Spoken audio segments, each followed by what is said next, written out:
So this is Fred from Scooby-Doo. There's Daphne. Hey, where's Scooby-Doo? So today is Halloween, obviously. My dad is out there. He is Michael Myers. He actually looks creepy as hell. Yeah, that's spooky. That's really spooky.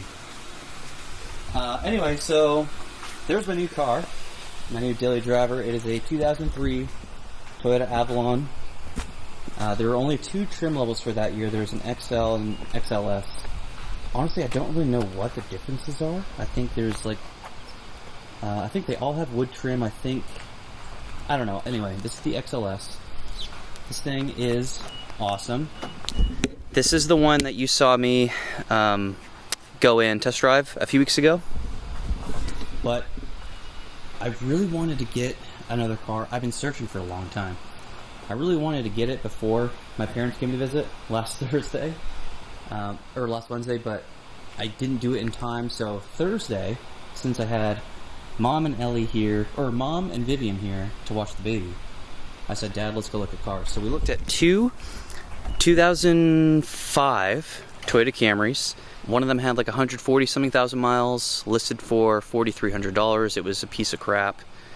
And then we looked at another one, 2005. It had 119,000 miles, listed for $6,000. And Dad and I looked at that, and we drove it, and we're like, maybe $3,500. So we didn't even bother making an offer. We wanted to go. I wanted to really go show him this. I was like, you know what? I keep thinking about this Avalon. Just the way it drove, it felt like you were on a cloud. It felt like you were like driving on a Tempur-Pedic.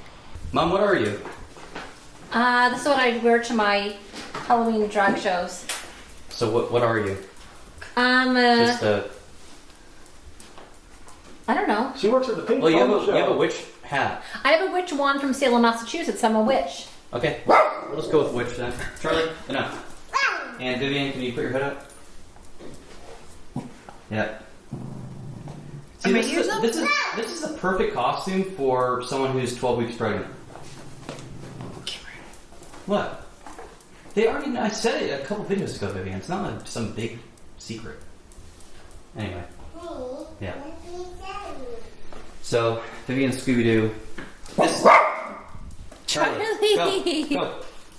So, I mean, our outfits don't make any sense at all. Why I'm Fred, Vivian is Scooby-Doo, and Ellie is Look at her! She's posing! She is posing. That's so cute, Ellie. Wait, Ellie! Alright, Dad, let's go tell the story real quick. No, So, we looked at those 2 Toyota Camrys. Yep. And they were junk. Yes. Especially for the money they were asking. Yes. And anyway, so I told my dad, I was like, I gotta go show you this Avalon.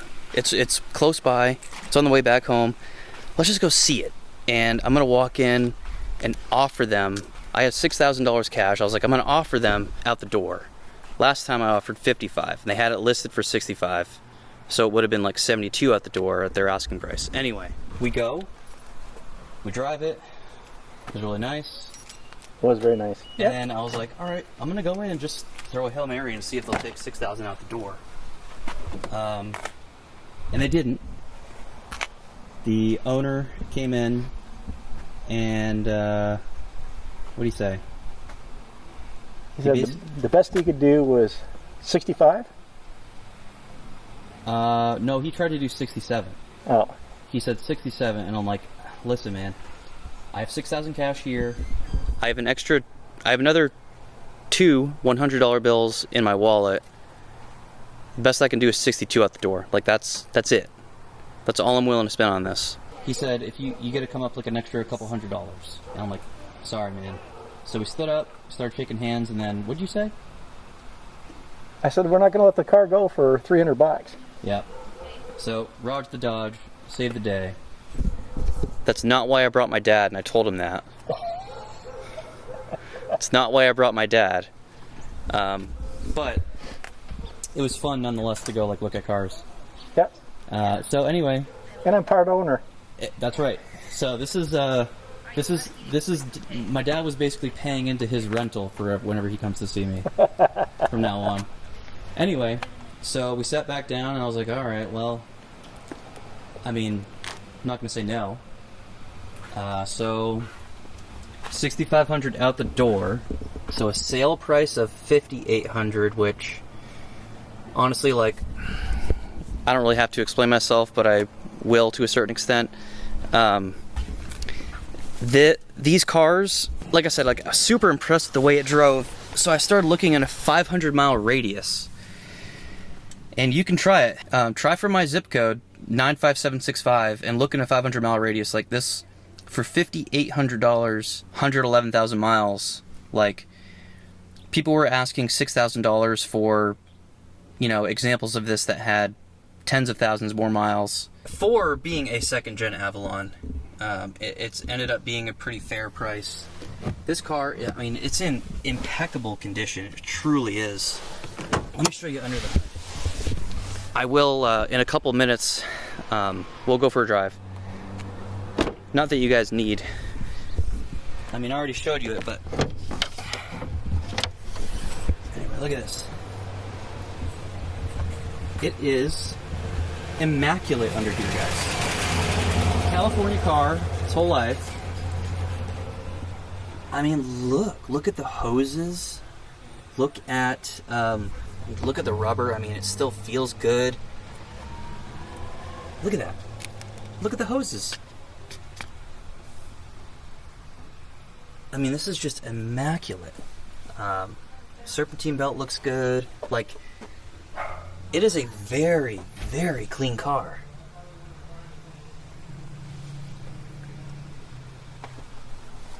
So, I mean, I had the same exact powertrain in my 1998 Lexus ES300, so I know a couple things to expect, right?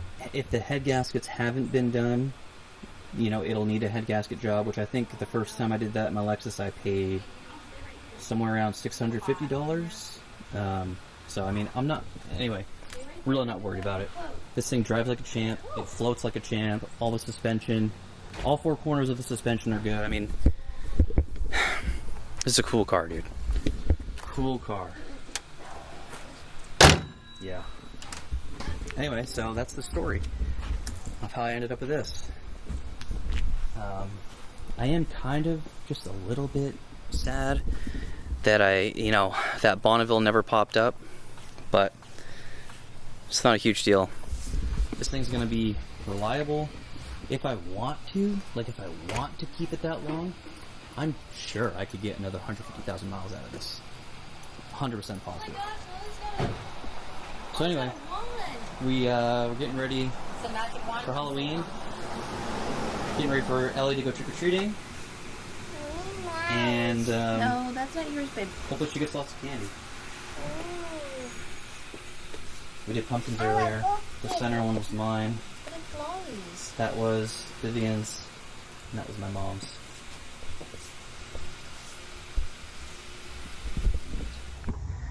It's now November 2nd. I'm finally going to finish this video. It's a cool car, guys. I want to show you my favorite part, too. I'll sit in the back seat. This door needs a little grease, but that's okay. That's okay. Oh my god, dude. This back seat is insanely spacious. So the front seat is perfectly, specified to fit myself, and I'm 5'10". Look how much room. I mean, that is a lot of room. This is how Ellie's seat fits. And Vivian's seat is back a little further than mine. I mean, this is awesome, dude. And not only is it big and spacious and, it floats like a boat, but the seats, just the seats themselves, before you even start driving, just sitting down, the seats are amazing. It's like sitting on a nice couch or a lazy boy. So I haven't driven this at all today. Let's do a cold start.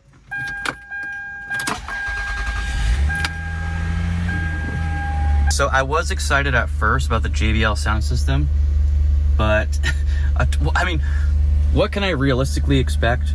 Or what was I thinking a 22-year-old sound system was gonna sound like? I mean, it's not good. There's essentially zero bass, but all I've tried so far are cassette tapes and FM radio. So Anyway, I want to show you my favorite part about the car. The cassette player. So the first thing I did was I went down to the record store. Let's see what I have in here. I went down to the record store and I bought 4 cassette tapes that I thought were cool. I just wanted to try it out. So we have Winger, In the Heart of the Young, one of my favorites. We have a classic, Huey Lewis and the News, Sports. I mean, this has bangers on it. The Heart of Rock and Roll, Heart and Soul, I Want a New Drug, Walking on a Thin Line, that's an awesome song. If This Is It, one of my favorite Huey Lewis songs. Then we have ZZ Top, Eliminator. I mean, this is just absolutely chock full of hits. Gimme All Your Lovin', Got Me Under Pressure, Sharp Dressed Man, I Got the Six, Legs. I mean, this is an insane album. And then I got this one, and I thought that I liked this album more, but I played it through and I was like, oh, I could have gone without this one. It has a couple good songs on it. Yankee Rose is good. Ladies Night in Buffalo is a cool song. Going Crazy. Tobacco Road's good, but that's about it. So, anyway, yeah. Where did I just put that? Oh, right here. So this is the Winger tape. I mean, this is just so cool.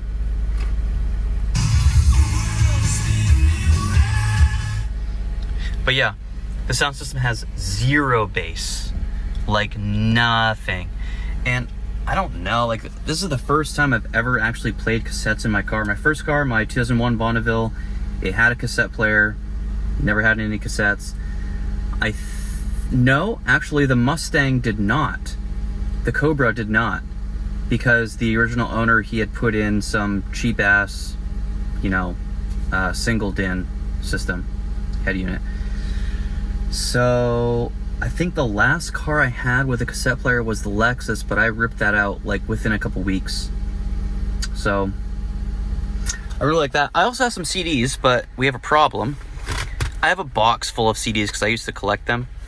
But Def Leppard Euphoria, no one knows that this is an absolute banger, but it is. It's their 1999 album. Warrant, Cherry Pie, I mean, it's a good record. My favorite songs are the ones that weren't singles, like, I Saw Red is a fucking awesome song. Song and Dance Man. Mr. Rainmaker. Mr. Rainmaker is a heavy song. It's a good song. And then I guess I had this at some point. I mean, I haven't looked at this box of CDs for years and years and years, but this is a fantastic album. Kiwi's a really good song off this album. I do remember that much. Anyway, so I put it in a CD, and it won't play. Let me show you. So I'm going to CD. It has volume. I put that one in, and it ate it, and then you can hear it making sounds like, but nothing ever happens. And I guess that is a known problem. I saw someone write about a fix, and it's if you hold this down for like 8 seconds. Let's try that.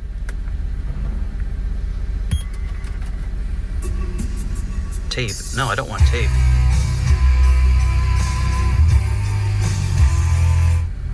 Okay. Let's try just removing the tape then. We're gonna try to troubleshoot in real time here.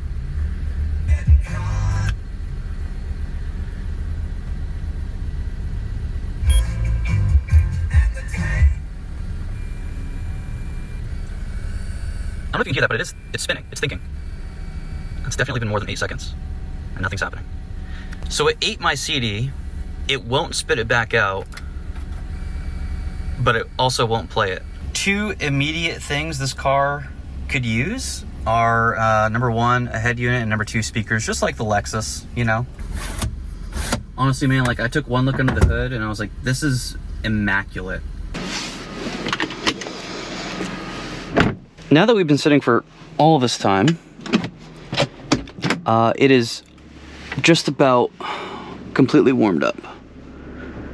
The visibility is fantastic. You guys know I love my visibility in my vehicles. The humps to get into your driveway here in California are extreme. I thought they were bad in Florida, but they are extreme here.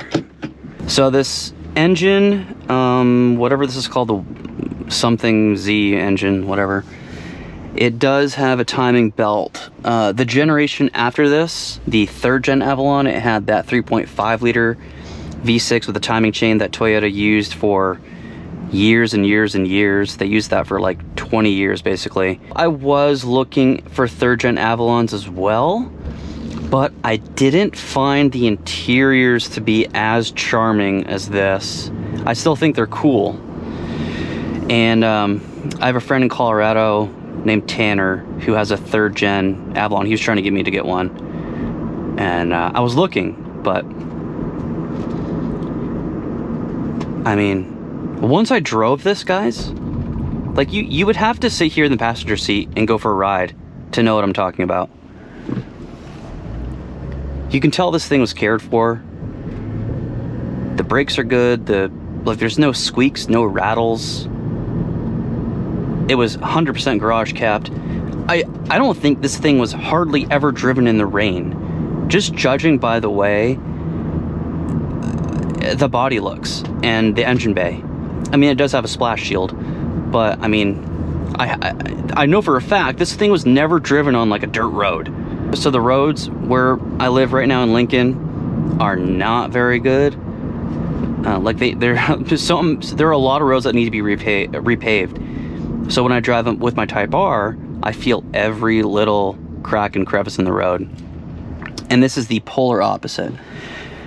So that's cool. I mean, I already appreciate my Type R way more than I did like 2 weeks ago. Because driving my Type R every day, it's an amazing car. I love that car. It's the best car I've ever had. But it just gets a little annoying, you know? Especially with a child in a car seat. It's cramped in there. The AC sucks. But it goes fast. It's a cool car. This is the complete opposite. And I really like having this contrast, you know? Like I have one car that is for one specific purpose, just for daily driving and having space and comfort. And then if I want to go fast and look cool, then the Type R is the car for that. So this is a 4-speed automatic. And one of the things you can tell when you drive this is that, you know, 4-speed automatics are so outdated by today's standards. I mean, cars have like 8 or 10 speeds now. If you have a 6-speed automatic in a car, that's considered like kind of a low number of gears. Like sometimes when you're going onto the highway, it'll already be in 3rd gear, and you basically have to floor it to get it to downshift. Let me try it right now. Show you what I'm talking about. But it has plenty of acceleration. I mean, with me, Vivian, and the baby in the car, it has plenty of get up and go. Not worried about it. Okay. So from a stop, I mean, yeah. I don't know what that sound is, but I'm not worried about it. So there, 65. It's got plenty. That was, I don't know, maybe a little more than half throttle probably. And the steering still feels tight. The first Camry that we went to go test drive, it was a hunk of junk. I can't even find the listing on Facebook anymore. I think he either sold it or took it down. But it was listed for $4,300, had 142,000 miles. And that thing was in rough shape, dude. They had recently replaced the rear springs.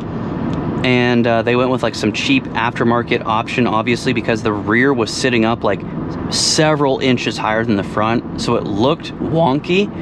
And when we drove it, like you could tell, it was just off. And then it drove kind of fine. Transmission felt a little bit rough. And then we did a U-turn and went back. We only drove for 5 minutes because I knew within the first like 60 seconds I wasn't going to buy it, just the way it drove. Maybe I would have given him like $1,500 for it. But then I did a U-turn, and on the way back, I asked him, I was like, hey, you mind if I give it a little juice? He's like, yeah, go ahead. My dad was sitting here, he was sitting in the back. And I gave it like 50% throttle. it only revved up to like 4,000 RPM, and that transmission shift, dude, from first to second was rough. I mean, it rocked you. And then I was just out. The whole car was kind of silent after that. And then I tried to make some small talk in the meantime until we got back to the parking lot. But yeah, we got out, and I just immediately told him, like, hey, sorry man, I'm not gonna go with this. If I change my mind, I will let you know. And never talked to the guy again. That was rough. Second car was listed for $6 grand, 119,000 miles. It looked really clean in the pictures, this white one right here. But we drove it, and the steering felt, first of all, they didn't clean it at all. I mean, it was dirty. I didn't know I was gonna turn right. That's why I didn't have my signal on. It was dirty, so that wasn't a good first impression. And then we get on the road, and it was driving okay. The suspension felt good. The engine and transmission sounded and felt good. And then I started to notice the steering was super heavy. Like, the steering felt as heavy as my Type R does in R mode. And the first Camry we drove didn't feel like that. So then I started to think, well, crap, is this gonna need like a rack and pinion job or whatever you call it? Is it gonna need like a power steering job? On the way back, I gave it a little juice, and the transmission felt a little rough. Not as bad as the first one, but anyway. So then my dad and I were like, I don't know, like, if I wanted it, maybe I could give him $3,500. I mean, that would make me feel good. But we ended up just going to check this out. So I'm at 50 miles an hour. This is 4-speed automatic, right? And I'm gonna give it 50% throttle. It only goes down to third. So it's like, and I just gave it more throttle, and it doesn't want to go down to second. So it's like, how the hell do you get this car down to second gear if you really want to go? You have to floor it. It's just funny. Like, I'm not worried about any of these things about this car. It's just, I'm describing its personality. It's interesting having an old car like this. It feels very similar to my ES300. Very similar, except I do notice the weight difference. My ES300 felt more nimble. You know, it was a smaller car, so that's how it should feel compared to this. Yeah, this does feel boaty, but that is exactly what I wanted. I'm really liking it. Get a little juice.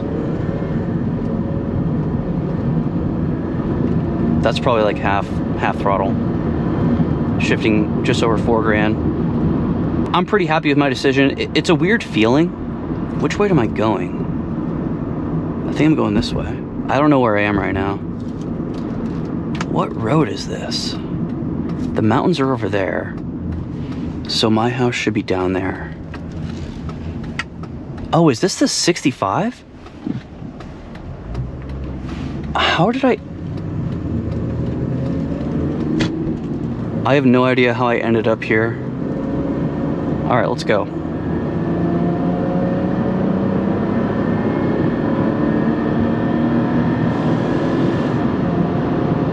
I gotta figure out what that sound is. All right, 80 miles an hour. You get a little bit of wind noise. It's still way quieter than my Type R at this speed because of the exhaust. I mean, it's straight enough. It's steady. There's no vibrations coming through the steering wheel or the seat. This is awesome. And you know, if it had the 5-speed auto, it wouldn't have to rev so high. It's at 2,800 RPM at 80 miles an hour. Actually, let's see how this thing feels at, I don't know, 85. This is how fast Vivian likes to drive across the country, so I just can't get over the comfort, you know? And I think the old school stereo setup is cool for now, you know, with the tape player, with the cassette player and the CD player that doesn't work, but the cassette player is at least cool. I mean, my biggest issue is just the quality of the speakers. You know, I have a car that's from 2021 and the sound system's half decent. Although the new Civics have, with the JBL sounds, the new Civics with the Bose sound system sound way better. But my Type R still has a pretty good speaker system. I'm so confused. I went that way. This is so weird. I was over there, and I went down that road, and I took a right. And then I took another right. And how did I end up over there? Across the highway? I am really confused about how I ended up here. Oh, there's the Mark IV Supra that is like 3 houses down for me. Pretty cool, pretty cool.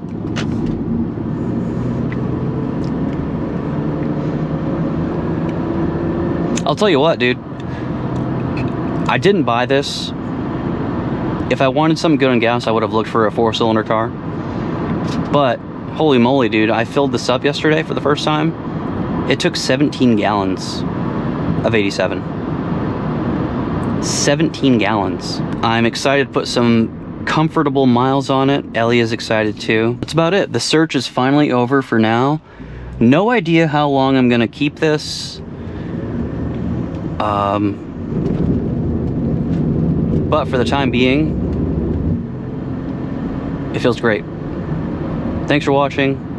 I'll see you later.